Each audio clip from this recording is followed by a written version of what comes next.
สารคามพนมอดุลวิทยาส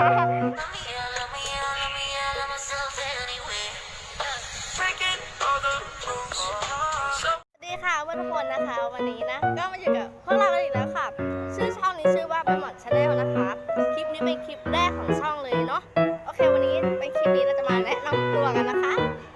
เราชื่อใบหมอนนะคะอยู่ชั้นม .1 ทับ5โรงเรียนพนมอดุลนะคะโอเค